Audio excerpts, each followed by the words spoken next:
You can conquer the world and still lose the war inside your head. He had armies at his command, gold in his vault, statues in his name, but no amount of power could silence his mind. He wasn't just an emperor, he was a prisoner of thought, a servant of philosophy, a man who begged himself every day not to break. You can leave life right now. Let that determine what you do, say, and think. This is not just history. This is a war manual for the soul. This is Marcus Aurelius. He wasn't raised to rule with a sword. He was raised to rule himself. At 11, he chose philosophy over pleasure. At 12, he rejected luxury. At 18, he was already being trained to carry an empire on his back. Where other boys chase comfort, Marcus chose pain. Just because the world calls you a prince doesn't mean you're ready to lead it. He studied Epictetus like his life depended on it. And one day it would. The Roman Empire didn't just crown him. It cursed him. Adigli plag kilimi. Baba yon burning village. Betrayals in the Senate. A co-emperor addicted to pleasure. A wife whose loyalty was constantly questioned. A son, Commodus, destined to destroy everything he built. While others drowned in power, Marcus wrote in pen. The impediment to action advances action. What stands in the way becomes the way.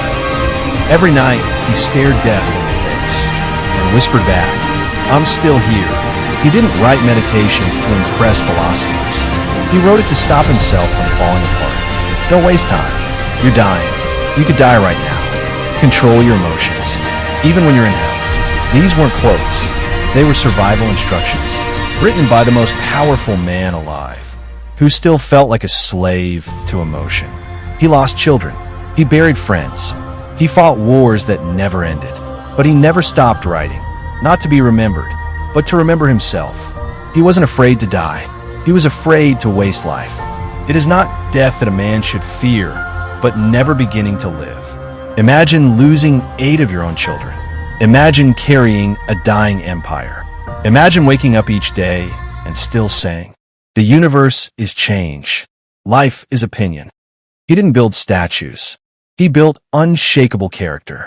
He didn't chase heaven. He made his mind one. Even at the end, Marcus wasn't at peace. He feared what his son would become. He knew Rome would fall. He watched everything he fought for unravel. And yet he wrote, "If it is not right, do not do it. If it is not true, do not say it. No complaints, no pity, no ego, just duty, discipline, death." Because Marcus Aurelius believed one truth. Fate controls the world, but only you control your soul. He's not remembered for his crown. He's remembered for his code.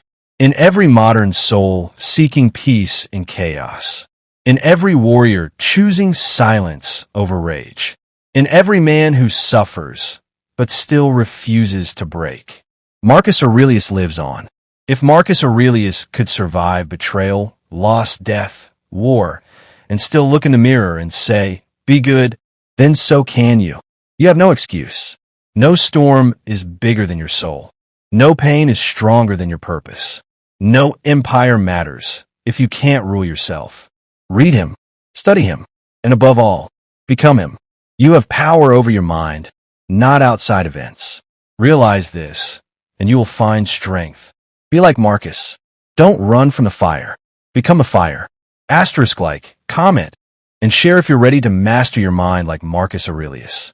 Subscribe for more Stoic truths that hit where it hurts and heal where it matters. Asterisk.